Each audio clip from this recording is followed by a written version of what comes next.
Vous écoutez Voix de médecin avec le département des Côtes-d'Armor. Qualité de vie, pratiques coordonnées, pôle pluridisciplinaire, venez vivre, partager et exercer dans les Côtes-d'Armor. C'est pas un métier, médecin. C'est quoi? Une espèce de malédiction. Quoi de neuf aujourd'hui, docteur? Mes yeux ne verront pas ce qui s'y passe. Ma langue taira les secrets qui me seront confiés. Voix de médecin, le podcast de témoignages de WhatsApp Doc qui vous emmène dans l'intimité de l'exercice médical. La dermatologie que l'on apprend à l'hôpital, c'est la dermatologie des peaux blanches. Et s'il n'y a pas un peu de volonté du dermatologue de se former aux problèmes capillaires ou cutanés d'une personne racisée, ils ne vont pas avoir les réponses adaptées. Il y a aussi un manque de représentation criant des peaux non blanches qui fait qu'on a une distorsion complète de la perception de l'image d'une peau normale, même d'une peau noire normale.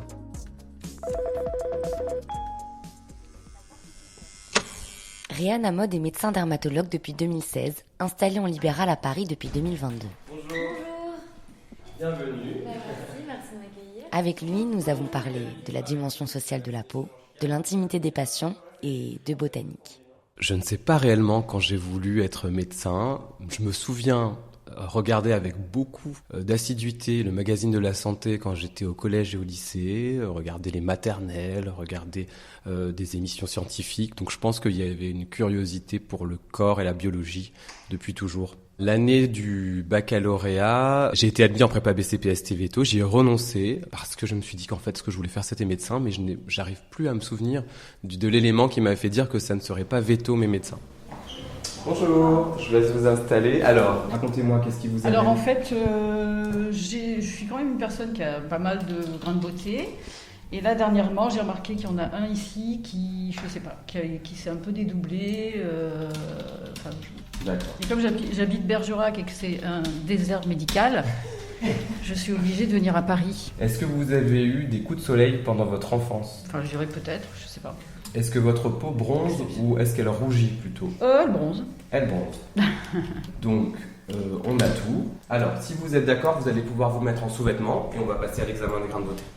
J'ai su que je voulais être dermatologue le premier jour de mon stage en dermatologie, donc en 4e année. On s'est installé dans une salle de staff, c'était à l'hôpital d'Angers, et là c'était le brainstorming, tout le monde y allait de son hypothèse, de ses noms propres ou de ses noms en latin, et du coup ça m'a paru être une spécialité hyper savante. On avait des photos de personnes âgées, des photos de bébés, c'était extrêmement varié, et j'ai surtout vu que c'était une spécialité anatomo-clinique, c'était l'expérience, la reconnaissance du clinicien et la confrontation avec la pathologie et pas beaucoup plus de choses que ça. Et le fait de pas dépendre d'un outil d'imagerie pour faire un diagnostic, ça m'a paru extrêmement séduisant. Vous allez pouvoir, si vous êtes d'accord, vous mettre sur le ventre. Ce qui m'a empêché de dormir. Il est bénin, il n'y a pas de problème. Vous a empêché de dormir à cause du stress? Parce que je sais pas, d'un seul coup... Vous étiez convaincu que... J'ai eu une amie, elle me dit mais en fait il est régulier. Une amie toxique. Ça s'appelle une collision pathologique. Vous voyez, il y a un grain de beauté plat qui s'est niché à côté d'un grain de beauté en relief. Donc ils sont arrivés côte à côte, mais ce n'est pas l'évolution de celui-ci. Et sur l'arrière des jambes, tout va bien. Bon, RAS, vous pouvez dormir sur vos 2 oreilles. On se revoit dans 6 mois pour contrôler cette lésion-là. Et c'est tout. Moi, j'ai toujours été passionné de botanique. Et quand on s'est mis à parler en staff de lésions en feuilles de sorbier, en dermoscopie de lésions en feuilles d'érable, on va avoir des taches pigmentées dont les bords suivent les côtes du Maine ou de la Californie. On va avoir aussi des couleurs qu'on va aimer décrire, du chamois ou du brun moyen, foncé. Dans le langage dermatologique, c'est très imagé et poétique. Le côté descriptif et visuel m'a tout de suite séduit et on passe notre journée avec un dermatoscope comme des petits curieux avec une loupe à regarder toutes les lésions du patient. Cet aspect-là, oui, a été décisif dans le choix de cette spécialité. Enfin, merci en tout cas, vous êtes rassurant. Puisqu'il n'y avait pas de synthété. Je vais vous montrer donc des images qu'on trouve facilement sur Google Images. C'est ça que j'ai regardé hier. Voilà, donc ça c'est des grains de beauté bénins. Donc ce sont des lésions en relief ou planes, homogènes, symétriques, nettement distingables d'un mélanome qui lui c'est un vilain petit canard, il est différent de vos autres grains de beauté. C'est ça le critère. Oui, mais je vous Mais en effet, devant un névus bichrome comme celui que vous avez, de 2 couleurs, vous avez eu raison de consulter. Il s'avère que c'est bénin, mais vous avez eu raison de consulter. Et comment se fait-il qu'on a l'impression, alors je sais pas, c'est peut-être faux, mais on a l'impression qu'il est sorti. comme ça, comme un champignon. Je pense que c'est un biais cognitif, vous en êtes aperçu. Parce qu'il Et était pour plus vous, foncé, c'était peut-être. d'un instant, Et ça va un instant doucement. T. Probablement, oui. Ça sort pas, Oui, vous en êtes juste pas aperçu. Donc je passe à l'accueil pour réguler. Non, c'est votre C2S du coup qui règle. Ah bon, je sais pas. C'est Bergerac qui paye. C'est une spécialité hyper épanouissante par sa variété. On est confronté à tous les types de publics, de la naissance au grand âge. On est confronté à des problèmes extrêmement variés, infectieux, cancéreux, de la pathologie inflammatoire, de la pathologie cutanée, mais aussi des symptômes qui sont révélateurs de pathologies internes. Donc on fait aussi de la médecine interne. On fait de la chirurgie dermatologique pour enlever des cancers, des choses bénignes comme des kystes. Je fais du laser à visée esthétique, mais aussi à visée de réparation. On a aussi des discussions de cosmétologie, on a des discussions préventives, on fait de la santé sexuelle. On fait aussi de la pathologie fanérienne, c'est-à-dire que la peau, ce n'est pas que la peau, c'est les muqueuses externes, c'est les ongles, c'est les cheveux. C'est un épanouissement quotidien, c'est des surprises à chaque consultation. Ça reste un métier, bien sûr, mais c'est aussi une passion. Okay. Alors, vous allez sentir, je pince fort pour éviter que vous le sentiez. En fait, il y a toujours ce conflit avec l'ongle. Et là, c'est le passage du produit qui est un peu désagréable pendant quelques secondes. Ah, vous m'en déplaitez pas, votre dépistage, il est utile. C'est un strap qui permet d'écarter le bourgeon charnu. Tout mon corps est charnu, même le pied. Ça va? Vous sentez bien? Nerveux, c'est la première fois, ouais, ça c'est... Pour le confort, vous pouvez tout être... Donc, tous les fils sont sous la peau. Vous n'avez pas de fil superficiel. En revanche, on mettra des stéristrips que vous essayerez de garder 10 jours. Ce qui est aussi intéressant en dermatologie, c'est qu'on est confronté aux évolutions sociétales, parce qu'on est dans une société d'image. Et beaucoup de gens sont préoccupés par l'état de leur peau et vont consulter soit pour des troubles pigmentaires, des signes de vieillissement qui vont les invalider. Et là, il va falloir déconstruire ce qui est du vieillissement normal versus la distorsion de l'image normale de la peau qui est véhiculée par les médias, la publicité, les réseaux sociaux. Et donc c'est l'occasion de dire aux gens qu'ils sont beaux et qu'ils vieillissent normalement. Parfois c'est de dire à des personnes racisées que le fait d'avoir les cernes foncées, ce n'est pas une maladie. La dermatologie que l'on apprend à l'hôpital, c'est la dermatologie des peaux blanches. Et s'il n'y a pas un peu de volonté du dermatologue de se former aux problèmes capillaires ou cutanés d'une personne racisée, ils vont pas avoir les réponses adaptées. Il y a aussi un manque de représentation criant des peau non blanche qui fait qu'on a une distorsion complète de la perception de l'image d'une peau normale, même d'une peau noire normale. Je dois déconstruire à de nombreuses reprises le normal du pathologique. Je refuse régulièrement des gestes à visée esthétique ou des demandes de prescription à visée esthétique chez des patients qui ont une dysmorphophobie, c'est-à-dire qui ont une perception disproportionnée du problème qu'ils me soumettent. J'ai un exemple récent d'un patient qui vit dans un repli social du fait d'une cicatrice de varicelle qui est extrêmement peu visible. On doit se rapprocher de son visage pour se rendre compte qu'il y a un petit creux. Et cette cicatrice l'obsède et le limite dans ses interactions sociales, il s'isole. Et donc j'ai fini par refuser le geste qui m'était demandé, qui était un traitement laser ou par injectable. Et on s'est orienté vers une prise en charge psychologique et psychiatrique pour l'aider à faire face à ce mal-être. C'était révélateur d'un mal-être probablement plus profond. Donc après là j'ai passé le relais. Mais voilà, ça peut être le type de situation qu'on rencontre.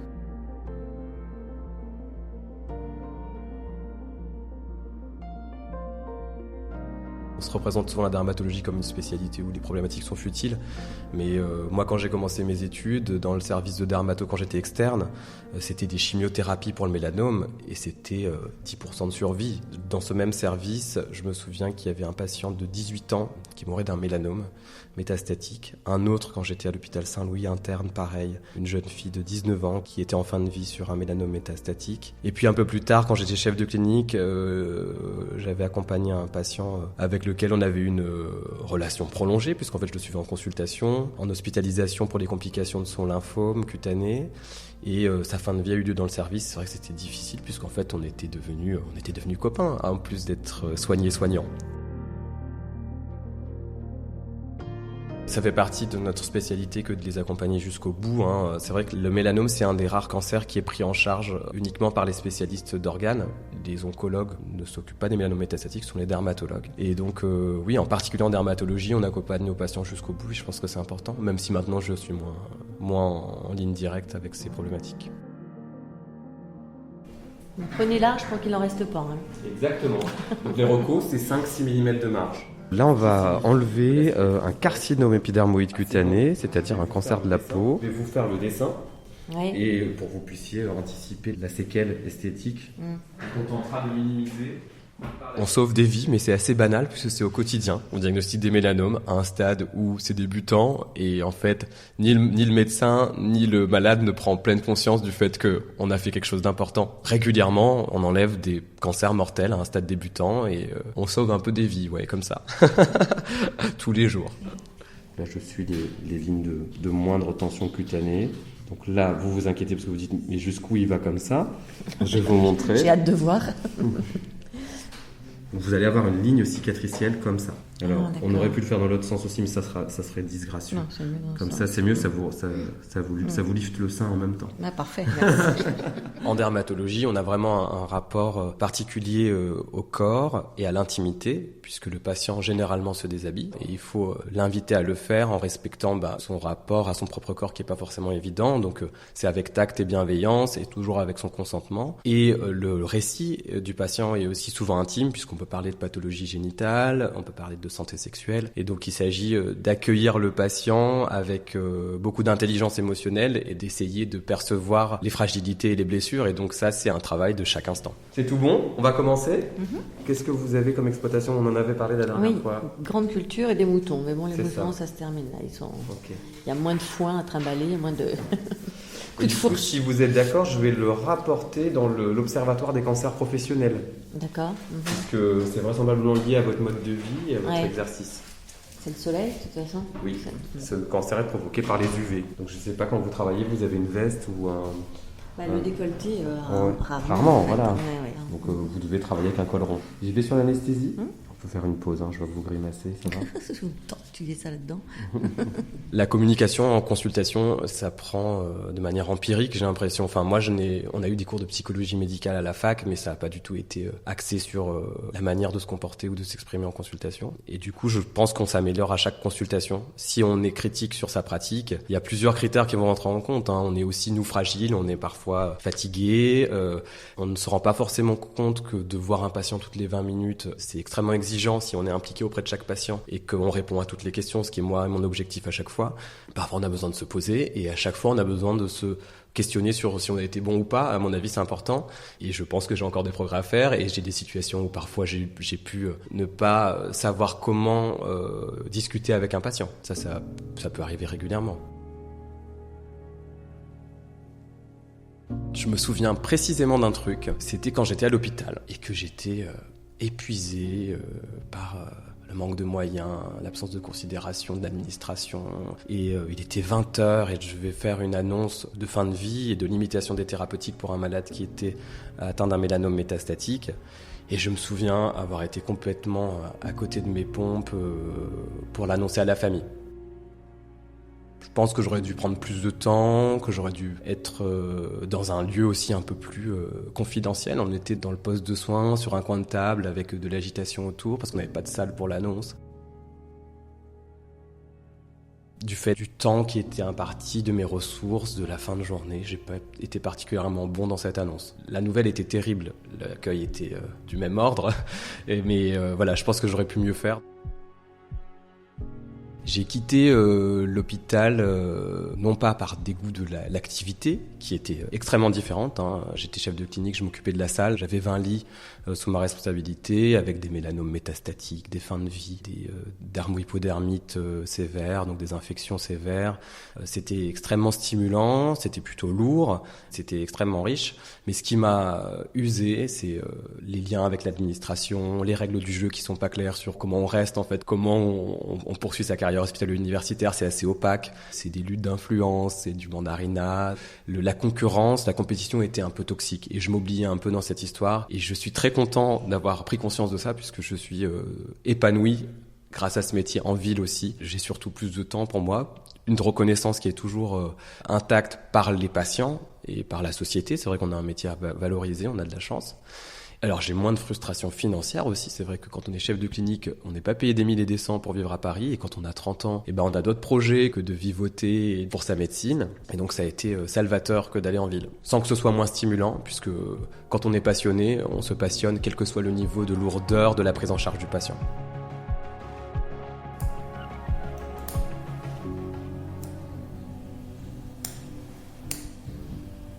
Ça va toujours, madame ? Avec les Beatles, ça ne peut que bien se passer. La musique joue un rôle important dans mon endurance et ma concentration. Et donc je consulte et j'opère toujours en musique. Bien sûr avec un volume sonore différent, mais FIP est notre meilleur ami. Et c'est vrai que ça aide à la concentration et ça aide aussi à tolérer les silences. C'est vrai que quand on examine un patient et qu'on a besoin d'être concentré sur les grains de beauté pour diminuer la gêne du patient au silence de la salle et la gêne parfois du médecin face au silence, la musique est d'une grande aide. La consultation, c'est une situation qui est éprouvante puisqu'on mobilise son intelligence émotionnelle, ses connaissances, on va devoir gérer le timing.